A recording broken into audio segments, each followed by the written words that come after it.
Hello tout le monde, aujourd'hui on se retrouve dans une nouvelle vidéo dans laquelle je vais vous montrer les produits que je n'aime pas et ceux pour lesquels je suis déçue.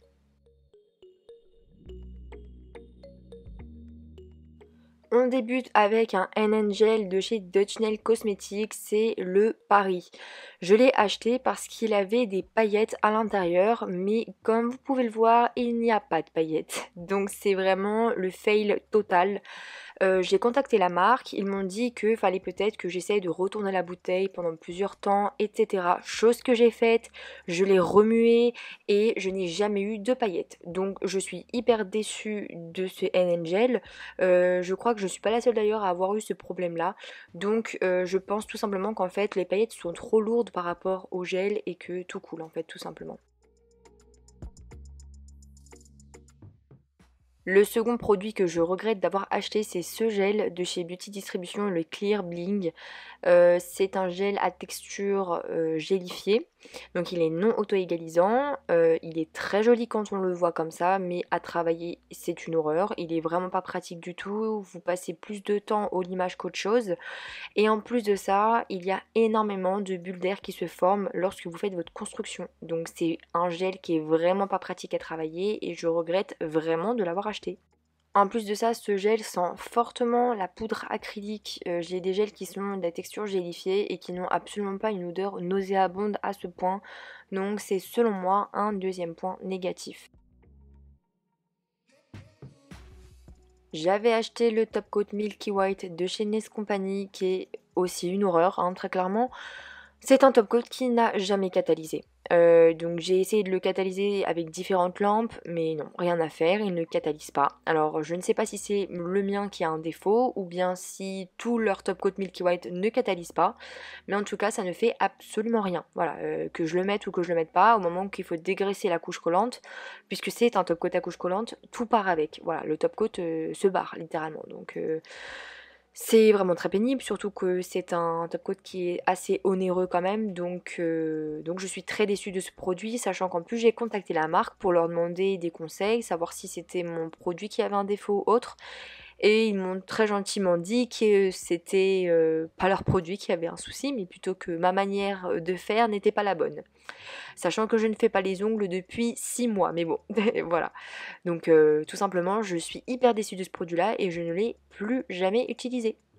Passons maintenant aux Repair Base de chez Nails Company. Donc du coup, je vous ai vraiment montré toutes les bases que j'ai. Donc on commence avec la Pure White, qui est une sorte de blanc laiteux. En fait, si vous voulez, au fur et à mesure du temps, les Repair, en fait, je trouve enfin, que le gel en fait à l'intérieur se détache du pigment. Et malheureusement, vous pouvez rencontrer très souvent ce problème-là avec les Repair ou même d'autres types de bases un peu voilà, qui vous permettent de faire des petits gainages. En revanche, là, la violette, je n'ai pas rencontré ce problème-là et pour autant, je ne l'ai pas secoué, je ne l'ai pas utilisé avant, mais je rencontre ce problème avec certaines Repair. La Sweet Pink, je rencontre un peu ce problème-là. Donc on peut voir en fait dans le gel qu'il y a en fait des petites stries où voilà, il y a des zones qui ont moins de couleurs que d'autres. La Pastel Peach également a ce petit problème-là. C'est pas très prononcé, mais je sais que pour certains cas, il y a des personnes qui ne sont même plus dans la capacité de pouvoir les utiliser étant donné qu'elles sont complètement abîmées quoi. C'est vraiment très dommage. Pareil au prix où on paye le matériel, c'est désolant. Donc voilà, je suis vraiment hyper déçue. Je les utilise encore, hein, mais toutefois il faut quand même beaucoup les mélanger, donc c'est assez contraignant.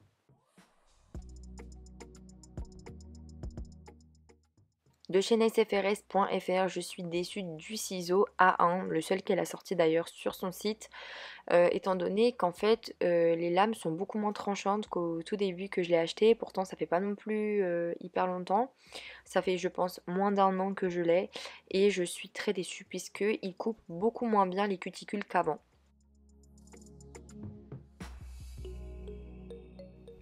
Ensuite, chez The Gel Bottle, ce que je n'aime pas, c'est leur chablon.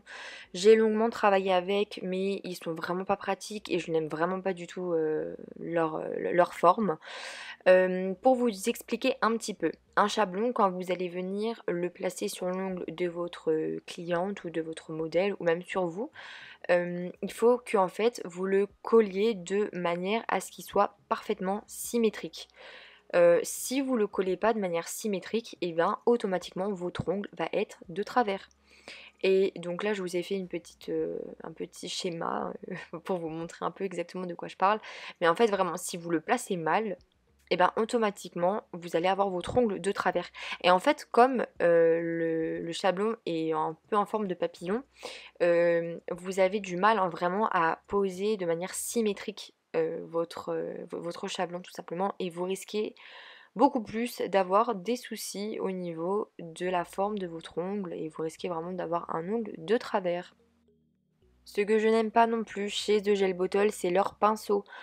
Pareil, j'ai débuté vraiment dans l'onglerie avec les pinceaux de chez The Gel Bottle, mais voilà, je les trouve vraiment pas de bonne qualité, ils vieillissent très mal. C'est des pinceaux qui sont assez petits, autant le pinceau gel que le pinceau ombré, je trouve qu'il voilà, il n'y a pas beaucoup de densité au niveau du poil et ils sont assez courts. Je vous compare juste après avec un pinceau que j'ai qui est beaucoup plus long et personnellement j'ai beaucoup de mal à travailler avec les pinceaux de chez The Gel Bottle. Un problème que je rencontre également avec les biabs, exactement pareil que pour les Repair Base. Et là, vous verrez que chez The Gel Bottle, c'est d'autant plus flagrant en fait qu'avec les Repair. Donc voilà, c'est vraiment le problème dont je vous parlais tout à l'heure, la dissociation du gel avec le pigment. Et ça, c'est un problème qui est vraiment majeur dans l'onglerie, malheureusement. Je ne sais pas pourquoi, surtout que les biabs coûtent une blinde, hein, vraiment, j'en ai quand même pas mal et je peux vous assurer que si on fait le calcul total de tout ce que j'ai, ça me revient pour cher. Surtout que voilà, ce qui se passe, c'est que voilà, ben, vous avez le pigment qui se dissocie littéralement du gel et ça, je le rencontre avec la plupart de mes biabs. Et je trouve ça tellement dommage pour le prix auquel vous achetez les produits et pour ce qu'on vous promet d'avoir un résultat comme ça au bout de même pas un an, puisque ça fait même pas un an que je les ai mes biabs. Je suis vraiment trop déçue. Surtout que pour vous dire, hein, dans la vidéo je coupe, mais je secoue vraiment très longtemps le gel et pour autant rien à faire, ça ne change pas. Étonnamment, le Passionnate n'a pas vraiment de dissociation en fait entre le gel et la couleur, donc c'est plutôt agréablement. Une bonne nouvelle je veux dire. En revanche, voilà, la plupart de mes biabs rencontrent ce problème. Alors j'en ai pour lesquels c'est moins flagrant, il y en a d'autres pour lesquels c'est vraiment la cata. Je crois que le biab 17, celui que je vous ai montré en deuxième, je crois que c'est vraiment le pire de tous. Il y en a qui sont moins dans cette situation-là, il y en a d'autres qui le sont plus et il y en a qui sont vraiment irrattrapables, hein, littéralement. Je vous ai fait une vidéo dans laquelle je vous ai montré comment j'ai fait une French Chrome et j'utilisais le biab Lady de chez The Gel Bottle. Ce biab, enfin cette pose plutôt, je l'ai fait il y a moins d'une semaine. Voilà, mon biab, je l'ai posé dans mon tiroir et regardez l'état de mon biab quand même, au bout de même pas une semaine, enfin c'est une catastrophe. Donc voilà, et justement je vous disais dans la vidéo que je rencontrais un problème et c'est ce problème-là que je rencontre malheureusement avec beaucoup de gel en bouteille comme les biabs ou les Repair Base par exemple. Sur AliExpress et Amazon, ils vendent en fait une petite machine, c'est un petit boîtier vibrant sur lequel en fait vous venez poser votre VSP ou votre gel et en fait ça va venir créer des vibrations à l'intérieur de votre peau et ça va venir rediluer tout votre vernis et homogénéiser le tout. Je n'ai pas testé, donc si toutefois il y a des personnes qui ont testé, n'hésitez pas à me laisser un commentaire pour me dire ce que vous en pensez et si ça vaut vraiment le coup de l'acheter ou pas. Si tu as rencontré un cas similaire au mien, n'hésite pas à me laisser un commentaire avec ton expérience pour qu'on puisse en discuter. Cette vidéo est à présent terminée. Si ça vous a plu, n'oubliez pas de liker, de commenter et de vous abonner. Et je vous dis à dimanche prochain pour une toute nouvelle vidéo.